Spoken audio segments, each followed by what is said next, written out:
अब तक सृष्टि किया है ब्रह्मा जी ने, ये सब कागज पर किया है। देखिए, ये जब बिल्डिंग बनता है तो कहां पहले बनता है? कागज पर। और कागज पर बिल्डिंग बनाता है कौन? आर्किटेक्ट।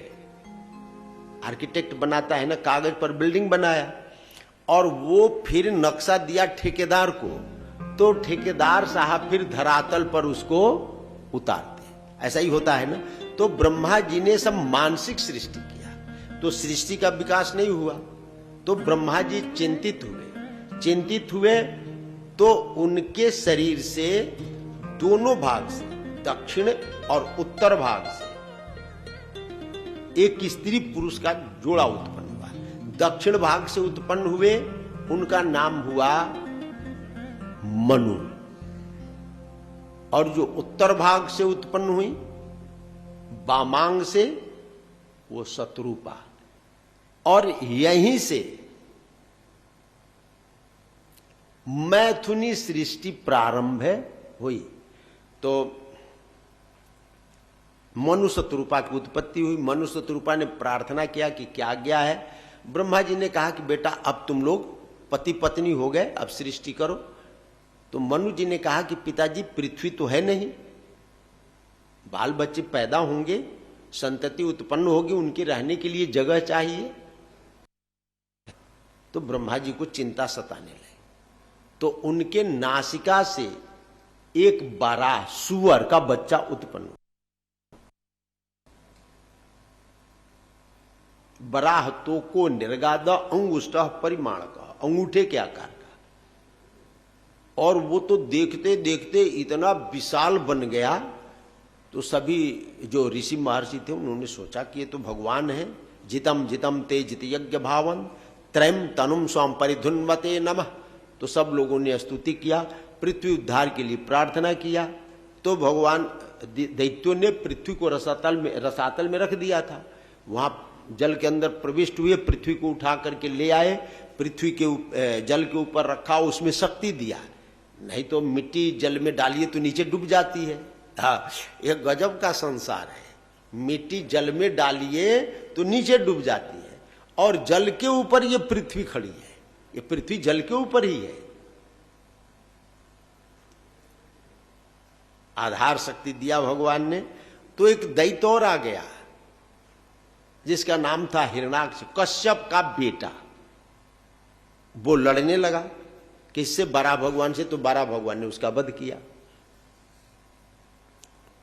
तो विदुर जी ने पूछा कि जब संपूर्ण संसार जल में डूबा हुआ था तो वे हिरणाक्ष कहां से आ गया? अब देखिए, हिरणाक्ष की उत्पत्ति हो गई है, लेकिन हिरणाक्ष के माता जी की उत्पत्ति नहीं हुई है अभी। हाँ, ये विचित्र कथा कहता है ना हंस, मां का जन्म नहीं हुआ है। हिरणाक्ष दिति का बेटा है,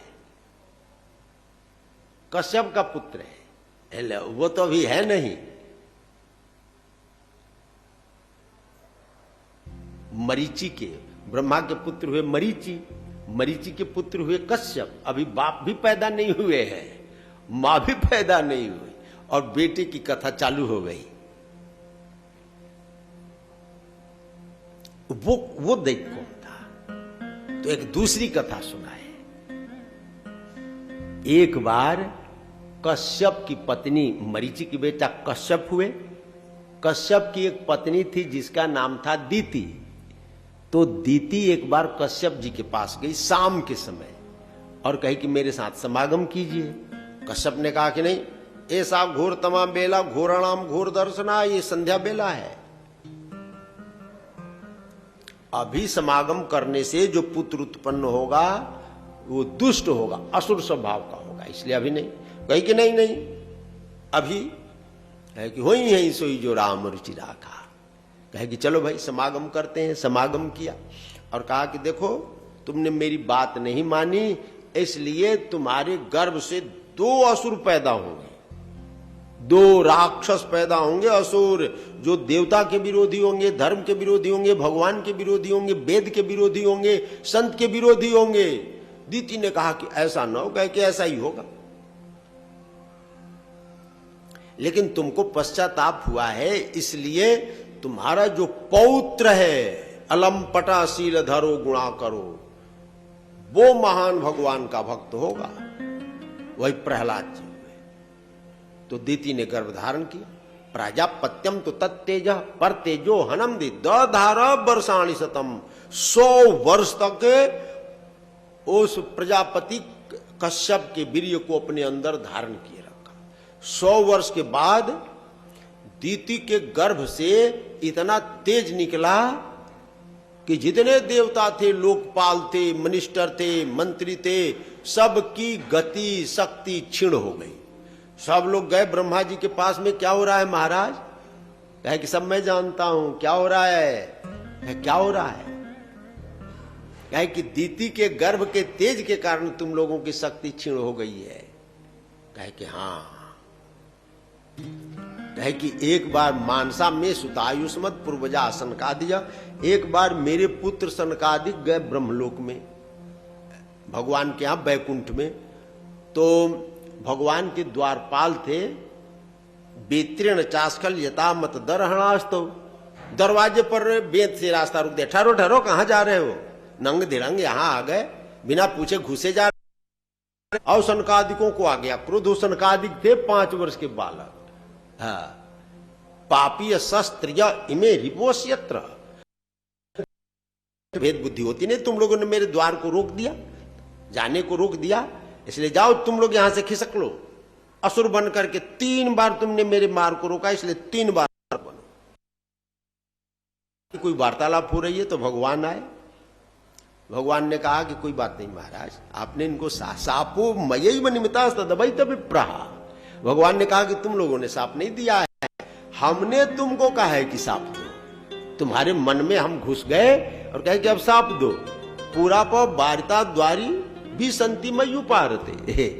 एक बार लक्ष्मी जी आ रही थी तो इन्होंने मार्ग रोक दिया था। तो लक्ष्मी जी ने कहा कि अब चले जाओ यहां से, तुम्हारी जरूरत है, तुम्हारी नौकरी समाप्त है। लेकिन मैंने तब नहीं निकाला कि निकालेंगे तो लोग कहेंगे कि भगवान अपने पत्नी के भक्ति में आकर के अपने प्रिय द्वारपालों को यहां से भगा दिया, जो हमेशा से नौकरी कर रहे हैं। तो लेकिन अब आपने साप दिया तो अब ये यहां से जाएंगे। कहे कि भाई अब तुम लोग चलो और हम भी आ रहे हैं तुम्हारे पीछे पीछे, तुम्हारे उद्धार के लिए हम रुकेंगे नहीं और तुम लोग फिर आ जाओगे मेरे पास में। तो वही हिरण जय और विजय दीति के गर्भ में आए। पूर्णे वर्षा सते साध्वी पुत्र प्रसुस्वे यमऊ, 2 यमज पुत्रों को जन्म दिया, जोड़ुआ। एक का नाम हिरण्यकश्यपु हुआ और एक का नाम हिरणाक्ष हुआ। तो दोनों ने ब्रह्मा जी की तपस्या की और ब्रह्मा जी खुश हो गए। कहे कि वर मांग लो, कहे कि खूब शक्ति आ जाए। कहे कि ठीक है, खूब शक्ति आ जाएगी। तो शक्ति आ गई। शक्ति आ गई तो हिरणाक्ष ने कहा हिरण्यकश्यपु से कि भैया अब मैं तो जरा दिग्विजय करने के लिए जा रहा हूं। कहे कि जाओ। तो दिग्विजय करते करते चारों ओर घूमा, उसके साथ कोई लड़ने वाला नहीं मिला। कोई नहीं मिला तो पहुंच गया वरुण के यहां। आइए आ जाओ मेरे साथ, 2-2 हाथ कर लो। कहे कि नहीं मैं तो नहीं लड़ सकता। आराध इष्यत यसुरर सभे हितम मनस्विनोयम गृणते भवाद्रिता। यदि तुमको लड़ना है, युद्ध करना है तो हम क्या लड़ेंगे, हम तो बुढ़े हो गए। लड़ो, भगवान के साथ लड़ो, वही तुम्हारी इच्छा पूर्ण कर सकते हैं, दूसरा तो कोई है ही नहीं। तो वहां से जल्दी जल्दी निकला, वरुण के यहां से, वरुण लोक से जल्दी जल्दी निकला। तो नारद जी से मिला। तदेव मां कर्ण जले सभासितम महामनास्तद विगण्य दुर्मद। किससे मिला?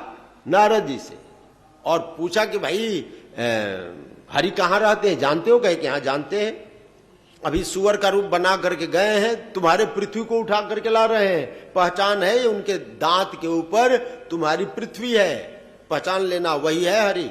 तो जल्दी जल्दी गया, जल्दी जल्दी गया। भगवान बड़ा है, वो लेकर के आ रहे थे पृथ्वी को। ऐसने ललकारा तो भगवान ने कहा कि अभी ये ललकार रहा है, इसके साथ लड़ना ठीक नहीं है। नहीं तो पृथ्वी नीचे गिर पड़ेगी। तो पहले लाए, जल के ऊपर स्थापित किया, और फिर हिरणाक्ष में और बरा भगवान में युद्ध चालू हो गया। अब हिरणाक्ष ने भी माया का प्रयोग किया, दिव्यास्त्रों का प्रयोग किया, भगवान ने सबका निवारण किया। तो उसने जोर से भगवान के छाती के ऊपर एक मुक्का मारा। तम मुष्टिभिर विनिघ्नन्तम वज्र सारै रथोक्षजा, जोर से वज्र के समान मुक्का मारा। तो भगवान को ऐसे लगा जैसे कोई फूल से हाथी को मारता है। तो भगवान ने कहा कि जरा हम भी एक तमाचा लगा दे। धीरे से सयाह तो विश्वजिता ही बग गया, धीरे से तमाचा लगाया तो यथा नगेंद्रो लुलितो नभस्वता, जैसे वायु के वेग से वृक्ष और पर्वत गिर पड़ते हैं, वैसे ही वो भी बेचारा प्राणहीन होकर के पृथ्वी के ऊपर गिर पड़ा। तो सब देवता लोग आए कि मारा गया, मारा गया। सब लोग आए और बरा भगवान की स्तुति किए। नमो नमस्ते खिलयज्ञ तंतवे स्थितौ गृहीता मल सत्व मूर्ते दिष्टा हतो यम जगता मरुन्तुदस्त्वत्पाद भक्त्या वयमे संदर्भृता। स्तुति किया और कहा कि महाराज ये दैत्य मारा गया, अब आप शांत हो जाइए, अब आनंदित हो जाइए। इसके मरने से सब लोग आनंदित हो गए, अब आप भी शांत हो जाइए। भगवान अंतरित हुए। एतन महापुण्य बलम पवित्रम धन्यम यशस्यम पद्मायुराशिषम। इस पावन चरित्र का जो श्रवण करता है उसके जीवन में धन धान्य आता है, उसके इंद्रियों में शक्ति आती है, प्राणों में शक्ति आती है, युद्ध में उसको कोई जीत नहीं सकता, और अंत में नारायण की गति को प्राप्त करता है। अब मनु जी को पृथ्वी मिल गई, तो मनु जी ने क्या किया, अब बाल बच्चे उत्पन्न करना चालू कर दिया। तो 3 बेटी हुई। मनु जी की कितनी बेटियां हुई? 3, और 2 बेटा हुए। पुत्री कौन कौन, बेटी कौन कौन हुई? आकुति, देवहूति और प्रसूति। और 2 बेटा हुए, उत्तानपाद, प्रियव्रत। तो जो बीच की कन्या थी, बीच वाली कौन? देवहूति, बड़ा खूबसूरत थी, बहुत सुंदर थी। बड़े बड़े ऋषि महर्षि आकर के करदम की बड़ाई करते थे। करदम छाया कर्दमो यज्ञे देवहूत्या पति प्रभु। ब्रह्मा के छाया से उत्पन्न हुए थे करदम, और करदम सिद्धपुर क्षेत्र में चले गए और वहां तप करने लगे।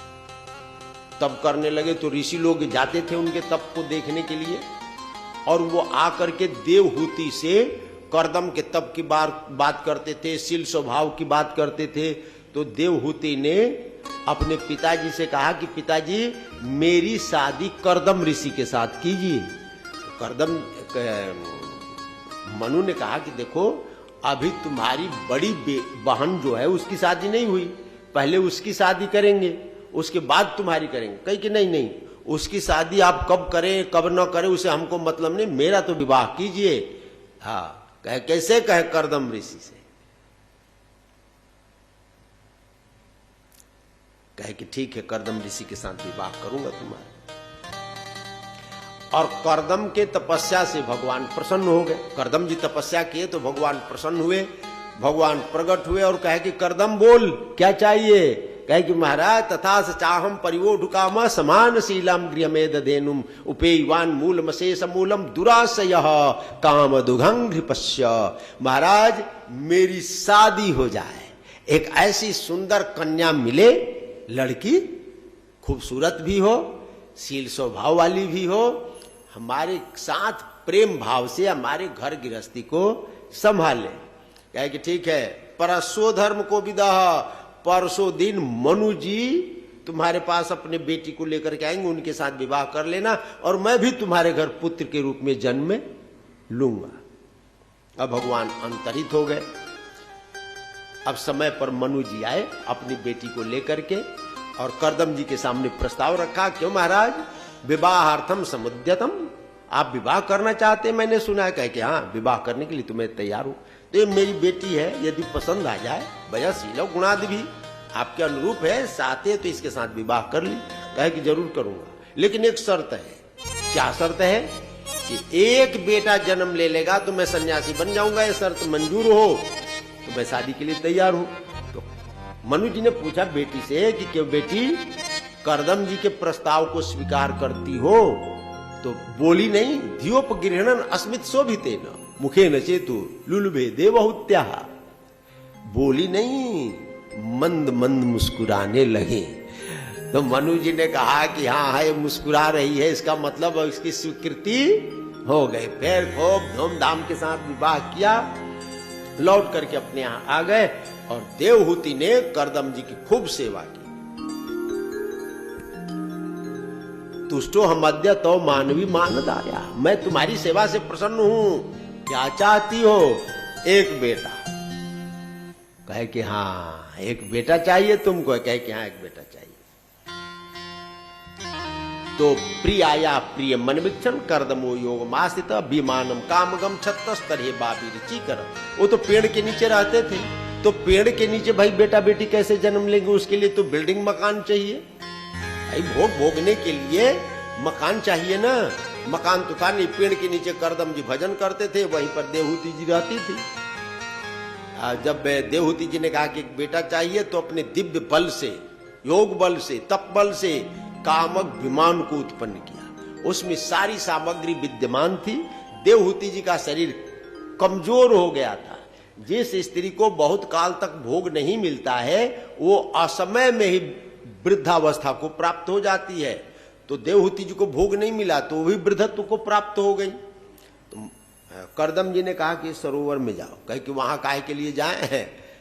सतानी 10 कन्या का, वहां पर 1000 कन्याएं हैं। काहे के लिए है? तो सब वो श्रृंगार करने के लिए तैयार है, जाओ। तो देवहूति जी अंदर प्रविष्ट हुई। उन कन्याओं ने देखा, खूब रसायन आदि पिलाया, बाल को बढ़िया किया, भाव को बढ़िया बनाया, डेंट पेंट करके सुंदर खूब वस्त्र आदि पहना करके करदम जी के पास ला करके खड़ा किया। कहे कि हाँ अब ठीक है। तो कन्याओं से कहे कि अब मैं इनके अनुरूप नहीं हूं, ये बड़ी खूबसूरत लग रही हैं, खोड़सी लग रही हैं, इनके सामने मैं अच्छा नहीं लग रहा हूं। तो उन कन्याओं ने करदम जी का भी खूब श्रृंगार किया, खूब सजा बजा दिया। दोनों दंपति विमान में बैठ करके विहार करने, विभजन अवधात्मानम मानवीम सुरतुत्सुकाम, और अपने आप को 9 रूपों में विभक्त करके करदम जी ने 9 कन्याओं को जन्म दिया।